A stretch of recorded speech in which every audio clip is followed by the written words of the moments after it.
Sir. चलिए फिर।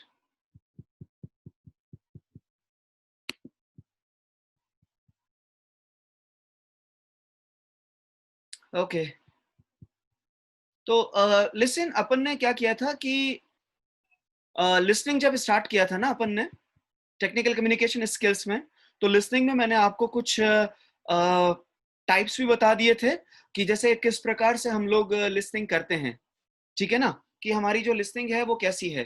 तो सबसे पहले कि हमें बहुत ही अच्छा लिसनर होना चाहिए। अगर हम लोग, हमारे पास में सुनने का कैपेबिलिटी है, तो हम चीजों के साथ में जैसे कि जस्टिफिकेशन कर सकते हैं, मतलब कि गड़बड़ी नहीं होगी हमारी साइड से, सब कुछ एक्चुअली बहुत ही ठीक रहेगा, इजी रहेगा, और उसके साथ में हमारा फीडबैक भी ठीक रहेगा। मैंने आपको कुछ बोला या मेरे बॉस ने कुछ बोला, मैं ढंग से सुना नहीं, वो आगे प्रॉब्लमेटिक हो सकता है। तो लिसनिंग बेटा हमारा बहुत ही अच्छा होना चाहिए जब आप एक्चुअली प्रोफेशनल हैं, जब आप इसके साथ में जब डील कर रहे हैं कि भाई मुझे काम करना है, ठीक है, मुझे कोई भी काम दिया गया है तो मुझे ढंग से करूं, किसको क्या मैसेज देना है, क्या लिखना है, क्या रिपोर्ट बनानी है, क्या काम करना है, तो ये बहुत ही ज्यादा इंपॉर्टेंट रहता है, ठीक है। और उसमें मैंने बताया था कि अटेंटिव लिसनिंग है ना, ध्यान से सुनने वाले, प्रिटेंडिंग कि सिर्फ दिखावा करते हैं मगर सुनते नहीं हैं, ठीक है ना। जैसे अभी आपको पता है आपकी जो वर्कशॉप हुई थी ह्यूमन वैल्यूज वाली, तो उसके अंदर ये हुआ था कि एक दिन हम लोगों को, मतलब जैसे कुछ लोगों ने ये बोला, लॉकडाउन जब हो गया था खत्म, अनलॉक हो रहा था, तो कुछ टीचर्स ने ये बोला था पैनलिस्ट में कि भाई अब 8 बजे की मीटिंग हमारी क्या है, जैसे आप लोगों को हम लोग जैसे 4:30 5 फ्री करते थे, उसके बाद 8 बजे हमारी सबके साथ वीसी सर और सब लोगों के साथ मीटिंग हुआ करती थी। तो उस दिन बच्चे लाइक हम लोग बहुत ही थक गए थे, तो बोले भाई आज 8 बजे नहीं करेंगे, तो बैक टू बैक मीटिंग कर ली। तो अब कुछ है ना 3 4 7 बच्चे रुक गए उसमें। अब हम लोग बार बार अनाउंस कर रहे हैं वो बच्चे हाँ, उसको मतलब लॉग आउट ही नहीं कर रहे। अब बच्चों के सामने हम लोग डिस्कशंस कैसे करें। तो मतलब बाद में पता लगा कि कुछ बच्चे जैसे वो ज्वाइन करने के बाद में ना इधर उधर चले जाते हैं, बस वो अपना जैसे ये दिखा देते हैं कि भाई चलिए हम लोगों ने ज्वाइन कर लिया है, लॉग आउट नहीं किया है, इसका मतलब हम ऑनलाइन है। तो ऐसा मतलब अब सुना तो नहीं उन्होंने, तो उनके लिए प्रॉब्लम भी हो सकता है इस चीज का, है ना। तो सुनेंगे नहीं तो फिर चीजें बहुत ही ज्यादा प्रॉब्लमेटिक हो भी सकती हैं। तो बेटा हमको लाइक ये चीज में ध्यान में रहना चाहिए कि आपका लिसनिंग बहुत अच्छा हो। तो प्रिटेंडिंग लिसनिंग की सिर्फ बहानेबाजी, ठीक है। डिस्क्रिमिनेटिव कि भाई नहीं ये ऐसे कैसे बोल दिया, वो ऐसे कैसे बोल दिया, तो ये चीजें भी नहीं होनी चाहिए, ठीक है। मतलब टाइप्स हैं। और सेलेक्टिव लिसनिंग कि भाई जैसे हमें जो पसंद है हम लोग वही सुनते हैं। रीजनिंग वाला कि भाई, या रैशनल वाला कि आपको जब जैसे कुछ बोला गया तो अब आप उसके साथ साथ में सोचना शुरू कर देते हैं अंदर ही अंदर कि ये ऐसे बोला है, ऐसे अगर ऐसे करूंगा तो ऐसे हो जाएगा, ऐसे करूंगा तो ऐसे हो जाएगा। तो ये चीज जैसे आपको ह्यूमन वैल्यूज में जब ट्रस्ट बोला गया कि सबको ट्रस्ट करना है, तो हम लोग सोचते हैं यार यार वो तो इतना झूठ बोलता है, वो तो मेरा मजाक उड़ाता है, वो तो मेरे से झगड़ा करता है, तो हम उसको, तो हम बीच बीच अब आगे क्या बोला वो हम नहीं सुन पाते, हम सिर्फ उसी में। तो रैशनल जो है या लॉजिकल एक्चुअली लिस्टिंग है वो भी रहती है। तो लिस्टिंग करने से, मतलब सही लिस्टिंग करने से ये पार्ट है हमारे प्रोफेशनलिज्म के लिए। तो इससे हम लोग जैसे हमारे ओरल इंटरेक्शंस को एकदम करेक्ट बना सकते हैं, है ना। जब ये स्किल्स पढ़ते हैं तो इसमें ये चार में से सबसे, मतलब मैं समझता हूँ कि जैसे ये सबसे लार्जर और लेंदी है एक्चुअली, ठीक है ना। तो अब इसमें प्रॉब्लम्स में ये, मतलब चीजों में ये रहता है कि भाई आपका लिसनिंग जो है वो ओरल इंटरेक्शंस को सही करता है। उसके अलावा जैसे कि हम लोगों को डिसीजन मेकिंग में हेल्प करता है, इंफॉर्मेशन को डेवलप करने में एक्चुअली अच्छा करता है, यूनिफिकेशन रखता है, क्योंकि जब आप सुनते हैं उसके बाद में आप सही सही सबके लिए डिसीजंस लेते हैं, तो यूनिफिकेशन भी एक्चुअली उसके साथ में बना हुआ रहता है। और भी मतलब कि जैसे लिसनिंग को जैसे देखा जाए तो ये हमारे मतलब कि जो हमारे ऑब्जेक्टिव्स हैं उनको अचीव करने के लिए भी बहुत ही ज़्यादा हेल्पफुल रहता है, ठीक है ना। तो लिसनिंग के ये इतनी सारी चीज़ें हैं जो हमें ध्यान रखनी चाहिए। एक तो ये, दूसरा था स्पीकिंग, है ना। The second actually number two skill of the technical communication, speaking. तो स्पीकिंग भी अपने आप में बहुत इंपॉर्टेंट है, ठीक है ना। मैं बार बार लाइक कभी से ही बोल रहा था कि आप मुझे बताइए कि किस प्रकार से आप समझेंगे। आप बड़े बच्चे हो गए हैं तो मुझे लाइक अब आपको स्पून फीडिंग नहीं करना है, और जैसे आपको ऐसा प्लेटफॉर्म देना है ताकि आपकी जॉब अच्छी जगह पे लग जाए और वो सब कुछ, ठीक है ना, क्योंकि अल्टीमेटली वो ही आपका रहेगा और वो ठीक रहेगा। तो अब उसमें है कि कम्युनिकेशन जैसे सबसे इंपॉर्टेंट है कि जिस तरीके से हो वैसे होना चाहिए। अभी आपको जैसे अगर हिंदी में समझ में आ रहा है अच्छे से, तो अपन उसके साथ में भी चलेंगे। अभी मैं देख पा रहा हूँ एक बच्चे ने लीव कर लिया है, 2 बच्चे ने लीव कर लिया है, शायद कोई नेटवर्क का इश्यू हो सकता है। अगर आपकी जैसे ये प्रदीप और साहिल और इन बच्चों से बात हो तो प्लीज इनसे बात करिएगा कि वो रेगुलरली क्लास में आए, क्योंकि बहुत प्रॉब्लम हो रहा है, ये बच्चे आ नहीं रहे हैं, वो गड़बड़ हो जाएगा उनके लिए। चलिए, तो स्पीकिंग में जैसे अब अपन बात कर रहे हैं तो आपको ध्यान रखना चाहिए कि प्रोफेशनली जब आप बात कर रहे हैं तो आप इसमें एक जो सेट स्टैंडर्ड से बात करते आ रहे हो एक नॉर्मल तरीके से, वो नहीं चलता है यहाँ पे, है ना। हमें अपने आप की इसकी स्पीकिंग भी एक्चुअली स्किल्स को भी बहुत डेवलप कर लेना चाहिए। क्योंकि देखिए जब जैसे हम लोग बात करते हैं कि जब आप जॉब में हैं, ठीक है, कभी अब जैसे देखिए मैं अभी घर हूँ, फिर भी मैं लाइक कॉलेज का ही काम कर रहा हूँ, मैं ऑन ड्यूटी हूँ, है ना। तो आपको बात तो करना आना ही आना चाहिए, हर प्रकार से कैसे करेंगे। तो प्रोफेशनलिज्म में भी कि भाई कितनी बात करनी है, कैसे करनी है, क्या आपकी लैंग्वेज होनी चाहिए, लैंग्वेज अनडाउटेडली करेक्ट होनी चाहिए जब आप एक्चुअली बड़े से बात कर रहे हैं, छोटे से बात कर रहे हैं, है ना। मतलब हर हर एक इंसान आपके लिए रेस्पेक्टेबल होना चाहिए, हमने ह्यूमन वैल्यू से ये पढ़ा। तो सभी से बात करते हुए आपका जो लहजा है वो बहुत ही अच्छा होना चाहिए, तमीज़दार होना चाहिए। बातों को आप जैसे कि गोलमोल और एम्बिग्यूअस तरीके से ना बोलें, क्लैरिटी के साथ में बोलें, ठीक है ना? वो ज़्यादा ज़रूरी रहता है। तो अब जैसे कि अब सर स्पीकिंग क्यों? हम लोग राइटिंग से ही काम चला लेंगे, तो अब देखिए, ऐसे नहीं हो सकता है, बात तो करना ही करना पड़ेगा, है ना? चाहे फ़ोन पे करें, चाहे हम लोग कैसे भी करें, तो उसमें जब अपने जो स्कोप्स हैं, जहाँ पे हम लोग बात करते हैं, जिसमें हम लोग बात करके कम्युनिकेशन को एस्टेब्लिश करते हैं, वो क्वेश्चन आंसर हो सकते हैं, ठीक है? वो हमारे जैसे कि डिस्कशंस हो सकते हैं, हमारी फेस टू फेस मीटिंग्स हो सकती है या फिर वीडियो कॉन्फ्रेंसिंग्स हो सकती हैं। हमारी जैसे कि ओरल प्रेजेंटेशन में सेमिनार प्रेजेंटेशंस एक्चुअली हो सकते हैं, है ना? तो बहुत सारी लाइक ऐसी कमेंट्स हो सकते हैं, ठीक है ना? और इंटेंस डिस्कशंस हो सकते हैं कि भाई नहीं ऐसा नहीं वैसा होना चाहिए। तो अनडाउटेडली जब आप मीटिंग्स वगैरह करते हैं तो ये सब हमारे प्रोफेशनल कम्युनिकेशन के अंतर्गत आते हैं, और उसमें स्पीकिंग के बगैर तो हम लोग नहीं बैठा सकते काम। तो जब आप स्पीकिंग कर रहे हैं तो आपको बिल्कुल एक्चुअली ये ध्यान होना चाहिए, बल्कि ह्यूमन वैल्यूज भी इसी पे ही फोर्स करता है कि पुराने टाइम में जब लोग जॉइंट फैमिलीज में साथ में रहते थे तो कम बोलने पर भी बहुत सारे भाव एक्सप्रेस हो जाते थे और लोग आराम से काम करते थे। और आजकल देखिए ऑसम, फैंटब्यूलस, ये वो बहुत सारी चीजें हम लोग बोलते हैं, मगर उसके बावजूद भी देखिए लोगों का मतलब कि चारों तरफ हम देखते हैं अव्यवस्थाएं तो फैली हुई है ही है ना। झगड़ा वगैरह ये सब कुछ एक्चुअली फैला हुआ है ही है, जो हमने सोसाइटी वाले में भी एक्चुअली पढ़ा था। तो इतना कुछ बोल तो हम रहे हैं, उसके बावजूद भी चीजें क्लियर नहीं हो रही है लोगों को। पुराने जमाने में कम बोलते थे मगर सदावा बोलते थे, लिमिटेड बोलते थे, जितना जरूरी है उतना ही बोलते थे, तो चीजें बहुत अच्छी तरीके से कम्युनिकेट होती थी और अच्छे से उसको लाइक मतलब कि वो लोग एग्जीक्यूट भी करते थे, और एग्जीक्यूशन के बाद में उनके रिजल्ट्स भी 100% आते थे। तो स्पीकिंग का अपने आप में ये फायदा है। जैसे क्वेश्चन एंड आंसर के अंदर जैसे कि एक अभी आप जैसे क्वेश्चन पूछेंगे तो इसका मतलब क्या आपके अंदर एक हैबिट तो डेवलप होगा ही, मगर जिसको सब्जेक्ट नॉलेज बन रहा है वही क्वेश्चन पूछ सकता है। दूसरा कि जब मैं आंसर करूंगा तो मेरी और ज्यादा क्लैरिटी बनेगी। मैंने आपसे क्वेश्चन पूछा तो आप जब आंसर करोगे तो आपकी भी और ही ज्यादा क्लैरिटी बनेगी बेटा। तो ये भी अपने आप में बहुत ही इंपॉर्टेंट चीज है, उसको भी ध्यान में रखने की चीज है। क्या आप लाइक स्पीकिंग में क्या क्या चीजें ध्यान में रखते हैं। फिर जैसे कि मीटिंग्स हो रही हैं तो मीटिंग्स में आप जैसे कि अपन आगे पढ़ेंगे यूनिट 3 वगैरह में कि आप इसके साथ में ना अपना ये वो जैसे मिनट्स और एजेंडास बना सकते हैं। तो जैसे मीटिंग्स में भी अपन लोग ये पहले ही सारी चीजें पहले ही बना कर रखें कि किस बारे में मीटिंग करेंगे, क्या मीटिंग करेंगे, और उसके बाद में कि मीटिंग के बाद में सभी लोगों के क्या मत आए, क्या राय आई, क्या डिसीजंस हुए, वो हम लोग मिनट्स में एक्चुअली बना सकते हैं। तो कहीं पे जैसे किसी को एडवाइस करना, सजेस्ट करना, ठीक है ना, और चीजों को पसंद या नापसंद में डालना, तो ये सारी चीजें स्पीकिंग में आती हैं।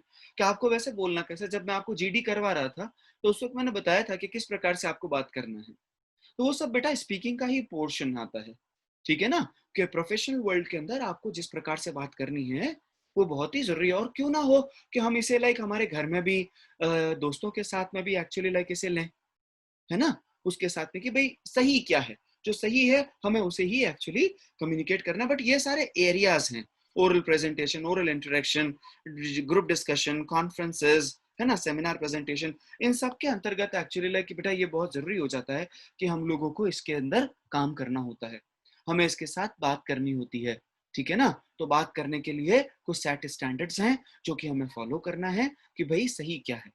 कभी भी जैसे कि उलपटांग चीजें नहीं कम्युनिकेट करनी है, गलत मतलब कि जो चीज नहीं बोलनी है, सही आदमी के पास बात करनी है और सही ही बात करनी है, इधर से उधर डेटा को ट्रांसफर नहीं करना है, ये चीजें हमारे पास में हमें ध्यान रखनी चाहिए बेटा, ठीक है। तो स्पीकिंग करते वक्त आपका जैसे बिहेवियर है वो बहुत ही, अभी दो बच्चे वापस जुड़ गए, मुझे वही लगा नेटवर्क की वजह से मैं भी कई बार इधर उधर डिस्कनेक्ट हो ही जाता हूँ, तो है ना, मतलब कि आपको बहुत ही पोलाइटली बात करनी चाहिए, है ना, जो भी बोल रहे हैं उसके अंदर क्लैरिटी होनी चाहिए, चाहे आप किसी की बिहाफ पे बोल रहे हैं तो भी क्लैरिटी होनी चाहिए। हमारा बोलते वक्त ये बिल्कुल भी नहीं होना चाहिए कि हम किसी को इंसल्ट कर रहे हैं, है ना, हम किसी को लाइक एक्चुअली काट रहे हैं, इस प्रकार से स्पीकिंग का काम प्रोफेशनल वर्ल्ड के अंदर टेक्निकल कम्युनिकेशन के अंतर्गत नहीं आता है, और यही चीजें एक्चुअली सभी जगह मान्य भी हैं।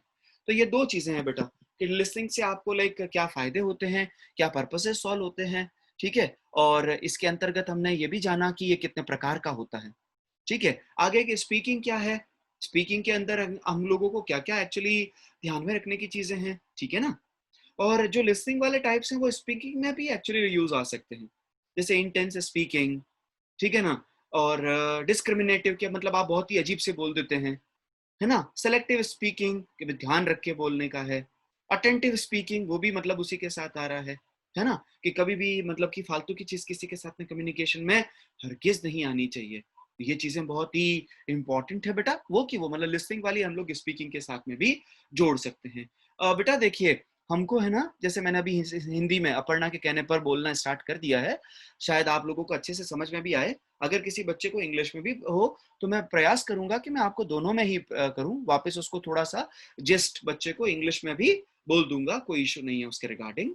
और बस बेटा ये है कि आपको अच्छे से समझ में आए, अगर आपको देखे बेटा लेक्चर से अच्छे से समझ में आ गया, और क्योंकि भविष्य में जब इसका तो रिटर्न होगा ही होगा, तो उसके अंदर जैसे अगर आपको अच्छे मार्क्स मिलेंगे तो ये बेटा बहुत अच्छी चीज रहेगी, ठीक है ना।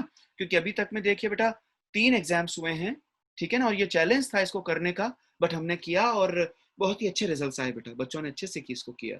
तो आप इसको ध्यान से अगर मेरे क्लास में भी अपन बेटा अटेंड कर लेंगे और कर लेंगे तो भी बेटा इशू नहीं आएगा आगे, ओके। नोट्स बेटा मैंने टाइप करवा के सारे रखे हुए हैं, आप नोट्स के बारे में चिंता ना करें, मैं आपको लेक्चर कंप्लीट होने पर नोट्स, और जैसे हमने ह्यूमन वैल्यूज में किया नोट्स और ये पीपीटीज में आपके साथ में शेयर कर दूंगा, आप बिल्कुल उसके बारे में चिंता ना करें, बट आपको अंडरस्टैंड करना ज्यादा जरूरी है बेटा, ठीक है।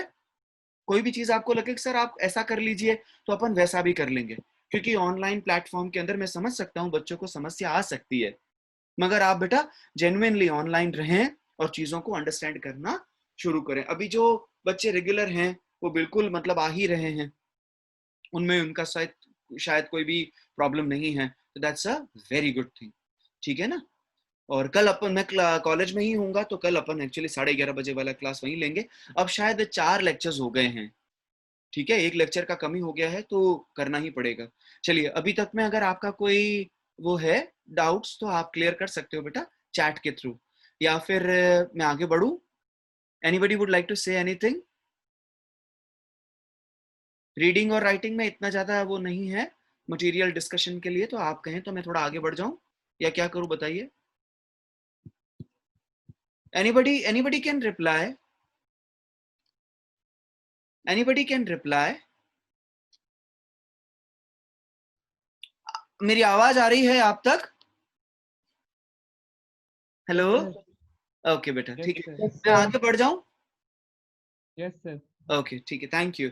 तो नेक्स्ट एक्चुअली जो हमारा स्किल आता है बेटा टेक्निकल कम्युनिकेशन के अंदर, दैट इज रीडिंग, ठीक है। अब रीडिंग का कैसे होगा, देखिए कई जगहों पे मतलब कि जैसे हम लोग नोटिस पढ़ते हैं, ऑर्डर्स पढ़ते हैं, रूल्स एंड रेगुलेशन पढ़ते हैं, ठीक है, एप्लीकेशंस आती है, डेटा को भी पढ़ना पड़ता है, ठीक है। कभी कभार जैसे बॉसेस के सामने हम लोगों को ना रीडिंग के लिए भी बोल दिया जाता है कि भाई आप पढ़ के बता दो, सुना दो क्या लिखा हुआ है, ठीक है ना। जैसे कि मैं आपको बताऊं कि जो अपना पीसी है ना, मैं मेरा ही एग्जांपल ले रहा हूँ 2007 का, तो हुआ ये कि 2007 के अंदर मेरे को लाइक जैसे JIT से ऑफर थी, मतलब बुलाया गया था, तो मैं वहां पे पहुंचा जैसे तैसे करके।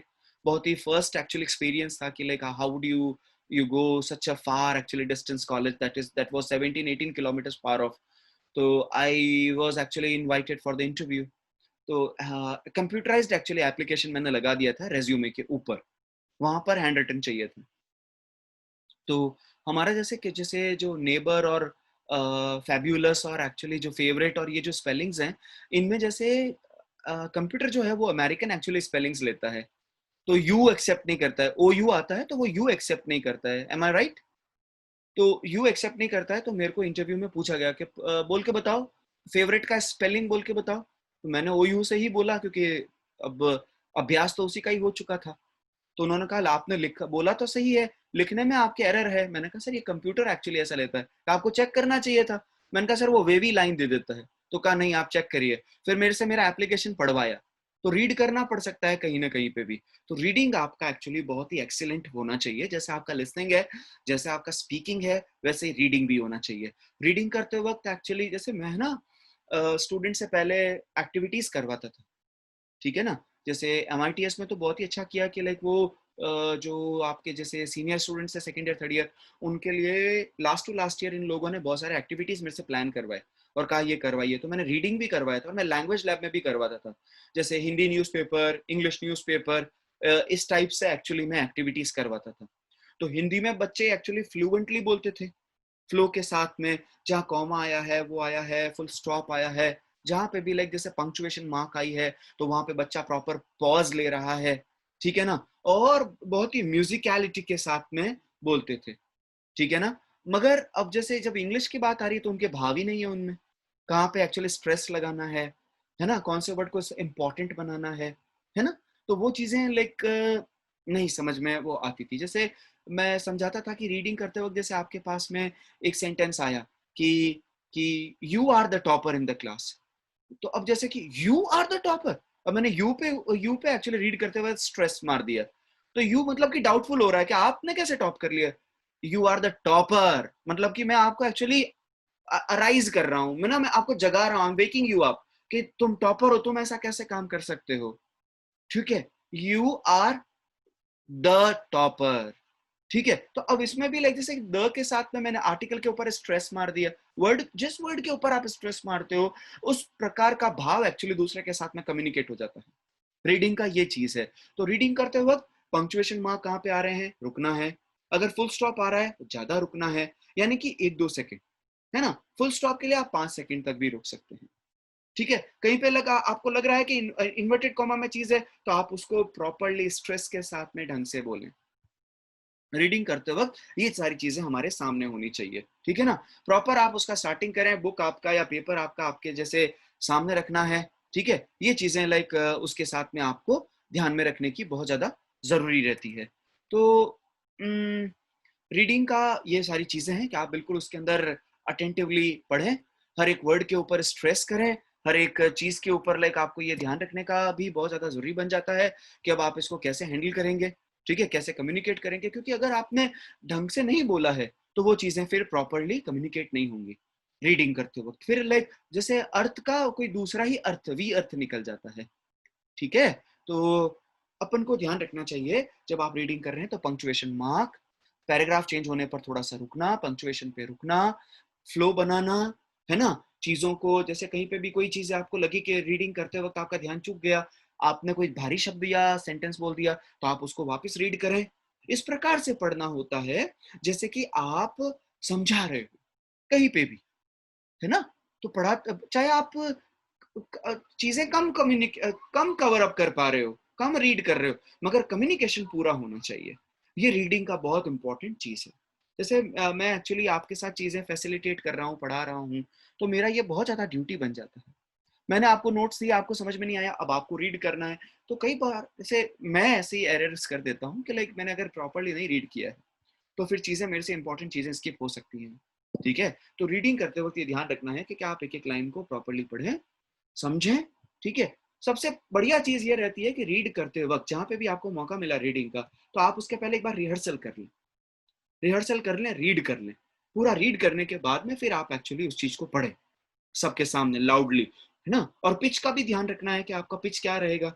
जैसे आपके जैसे लोग हैं जितना है उसके हिसाब से, लाइक भाई 10 हैं 50 हैं ज्यादा है तो फिर आपको माइक से यूज करना पड़ेगा, ठीक है ना। तो ध्यान रखना है कि एकदम यूं इसे चिढ़कर नहीं बोलना है, प्यार से बोलना है, ताकि चीजें कम्युनिकेट हो जाए। और वो तब होगा जब आपका ऑलरेडी रिहर्सल हो चुका होगा। उसमें सारी चीजें आ जाती हैं कि आपको कहाँ रुकना है, कहाँ पे पॉज लेना है, बेटा ये सारी चीजें हमारी उसके अंदर आ जाती है। तो ये थोड़ा सा ध्यान रखने वाली चीज है, ठीक है। ये हमारी बहुत ही इंपॉर्टेंट एक्चुअली चीज के साथ में आ रहा है। 8 मिनट बचे हैं, मैं ट्राई करूंगा कि राइटिंग वाला भी करूं, ठीक है। राइटिंग वाला कंप्लीट करके और आपको वही कि अगर आपके कोई प्रश्न बनते हैं तो आप अनडाउटेडली उसमें पूछ लीजिएगा मेरे से। और फिर जैसे कल हम लोग ना स्टाइल्स पढ़ेंगे, स्टाइल ऑफ टेक्निकल कम्युनिकेशन 3 हैं वो भी। ये देखिए यहाँ पर accuracy, brevity and clarity, 3 points हैं। इसको भी मैं इलेबोरेट करूंगा। और जैसे अगर ये हो जाता है तो फिर उसके बाद में ये हमारा लास्ट एक्चुअली इसमें चैप्टर बचता है ना, लिंग्विस्टिक एबिलिटीज के साथ में। तो ये वाला भी कभी लिंग्विस्टिक एबिलिटीज भी कभी पूछा तो नहीं गया है। स्टाइल इन कम्युनिकेशन पूछा गया अनडाउटेडली, और स्किल्स भी पूछा गया है ना। मैं आपको जैसे ये शो करता हूँ यहाँ पे, देखिए ये मैंने प्रोबेबली क्वेश्चंस जो पूछे गए और जो मुझे लगे वो मैंने आपको इसमें लिखे हैं, है ना। कि भाई टेक्निकल कम्युनिकेशन क्या है, इंपॉर्टेंस के साथ में बताइए। तो चार इसके फैक्टर्स और 4 इंपॉर्टेंस के साथ में हम लोग इसको बता सकते हैं। एस्पेक्ट्स 3 हैं उसके साथ में हम लोग लिख सकते हैं, है ना। और ये क्या कहते हैं, define the aspects of the communication, technical communication, वो भी लाइक ये तो एक ही क्वेश्चन है एक्चुअली, गलती से रिपीट हो गया है। Tell about the forms of the technical communication, तो पूरा फॉर्म्स के बारे में लिख के 2 को एक्सप्लेन करना होता है एग्जाम के अंदर अगर पूछा जाए तो। स्किल्स चारों की चारों लिखनी है डिटेल के अंदर, मिल जाएगा आपको सारा। And describe the types of the styles of technical communication, तो टाइप्स स्टाइल वाला एक्चुअली कल पढ़ेंगे और लिंग्विस्टिक एबिलिटी भी हम लोग कल पढ़ेंगे। तो अभी हम लोग जैसे कि रीडिंग तक कर लिए, तो रिहर्सल सबसे पहले इसमें इंपॉर्टेंट रहेगा।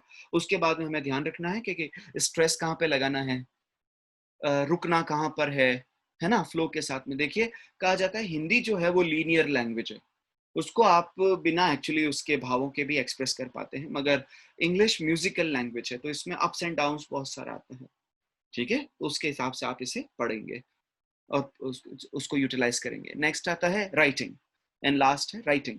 कि राइटिंग राइटिंग के बगैर तो मुझे नहीं लगता कि कोई भी एक्चुअली जो प्रोफेशन है वो कंप्लीट होता हो। राइटिंग तो सभी में ही इंपॉर्टेंट है। अलग अलग जगहों पे, अलग अलग ओकेजन्स पे हम लोगों को अलग अलग प्रकार के एक्चुअली राइटिंग के यू नो या लिखने के एक्चुअली चांसेस मिलते हैं। उनको हम लोग कंप्लीट करते हैं, कवर अप करते हैं। जैसे कि आपको एप्लीकेशन लिखने का हो गया, अभी आपके टाइम में आपको नोट्स लिखने का हो गया, ठीक है ना। तो लिखने का आपका जैसे कि हैबिट होना ही चाहिए। आजकल के टाइम में मैं समझ सकता हूँ हम लोगों की भी गलतियां हैं कि हम लोग आपको जैसे कि ऑनलाइन जैसे कि या सॉफ्ट कॉपीज में जैसे चीजें दे देते हैं, तो उससे चीजें कंप्लीट नहीं हो पा रही है ना। आप जैसे उसको लार्ज कर करके या आप कंप्यूटर स्क्रीन पे या लैपटॉप पे पढ़ते हैं, तो उसके बाद में चीज़ों में मतलब कि बहुत सारी गलतियां एक्चुअली आने लग गई हैं। अभी करीबन 10-12 साल से ऐसा चल रहा है। अभी ये कोई कल की बात नहीं है, करीबन 10-12 साल से एक्चुअली ऐसा चल रहा है ना। एक टाइम था कि जैसे हम तो कॉलेजेस में भी हमको लिखवाते थे, बट कॉलेजेस में कुछ एक्चुअली मजा मजा नहीं आ रहा था कि भाई क्या है, कितना चीज़ें क्या है, लिमिट्स में नहीं आ रही थी। तो फिर ट्यूशंस जाने पड़े। तो ट्यूशंस में हमको प्रॉपर नोट्स मिलते थे, हमें वहीं लिखने पड़ते थे।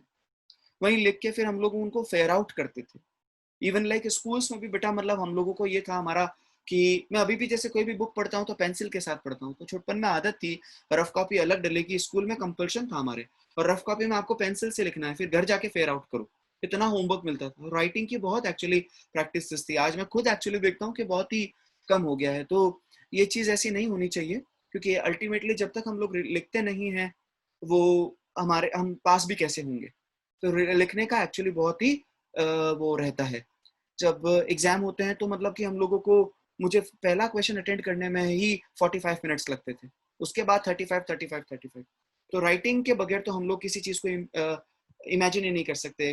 राइटिंग का देखिए कहाँ कहाँ पे काम आ रहा है, जैसे नोटिस लिखना, एप्लीकेशन लिखना, रिपोर्ट राइटिंग लिखना, है ना, रिपोर्ट्स बनाना, डेटा लिखना करेक्टली, ठीक है। अभी आप कहेंगे कि सर कंप्यूटराइज भी तो हो गया है, मगर कुछ चीजें अभी भी ऐसी हैं जो कि हम लोगों को हैंड रिटन चाहिए होती हैं, उसमें हम लोगों को मेंटेन करना होता है।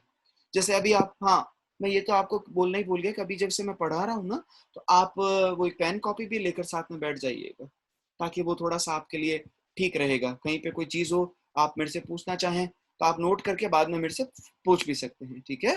तो ऐसा भी चलेगा बेटा। ओके, तो राइटिंग में जैसे कि मेमोज हैं, है ना, टेलीग्राम्स हैं, ऐसा मतलब जैसे पहला होता था, एडवर्टीजमेंट्स हैं, है ना, और सर्क्यूलर्स हैं, और जैसे कि डेटा शीट्स हैं, है ना, इवन नोट्स बनाने हैं। तो राइटिंग के बगैर तो लाइक कोई भी कम्युनिकेशन या कोई भी प्रोफेशनल एक्चुअली प्रोफेशन कंप्लीट हो ही नहीं सकता है, ठीक है ना? ऐसे ही बिल्कुल ये मान्यता है ही, और सब जगह ये चलता ही है। तो चीज़ें ये है कि उसके साथ में अपन को ये है कि आप इसके साथ में अपना दोस्ती बनाएं, और राइटिंग तो बहुत ज़्यादा ज़रूरी है ही, ठीक है ना? तो उसके अंदर कि भाई आपको लैंग्वेज सबसे इम्पोर्टेंट है, आपका लैंग्वेज सबसे अच्छा होना चाहिए, ठीक है ना? लैंग्वेज के ऊपर आपका जैसे कि कमांड हो ही जाना चाहिए।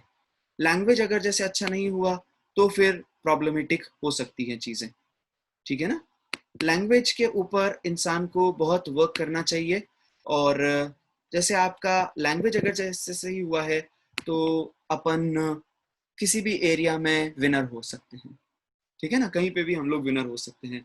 ग्रामेटिकल एरर्स बिल्कुल नहीं चाहिए। आपको पता होना चाहिए कि जब भी आप जैसे ईमेल भी लिख रहे हैं, है ना, आप कंप्यूटराइज कम्युनिकेशन भी कर रहे हैं, तो वहां पे आपके जैसे कि पैराग्राफ चेंज कहाँ पे होगा, सेंटेंसेस को आप कैसे अरेंज करोगे, है ना, पहली इंफॉर्मेशन आपको कहाँ पे मतलब पहला सेंटेंस में आप पहला सेंटेंस किस चीज का बनाएंगे, सेंटेंसेस को क्रोनोलॉजिकल ऑर्डर में कैसे बनाएंगे, लाइक 1 2 3 4 के पहले मैं क्या लिखूं फिर मैं क्या लिखूं, ठीक है ना? चीजें मतलब एक स्टोरी फॉर्मेट में होनी चाहिए जब आप लिख रहे हैं तो राइटिंग करते वक्त एक्चुअली ये सारी चीजें बहुत जरूरी हैं, और उन्हें हमें ध्यान में रखना चाहिए, ठीक है? तो अभी 1 मिनट बचा है, कोई क्वेश्चन है तो प्लीज आप चैट बॉक्स में लिख सकते हैं। ये 4 चीजें थी, मतलब 4 स्किल्स हैं बेसिकली जो टेक्निकल कम्युनिकेशन के साथ हैं। कोई डाउट्स हैं तो प्लीज आप उसके अंदर लिख सकते हैं, ठीक है? अभी आज समझ में आया थोड़ा बहुत? 18 स्टूडेंट्स हैं अभी भी हमारे पास, 6 7 8 नहीं है। आप अपने फ्रेंड्स को बोलिए प्लीज ज्वाइन करें अपन को, ठीक है? कोई डाउट्स हैं तो प्लीज बताइए।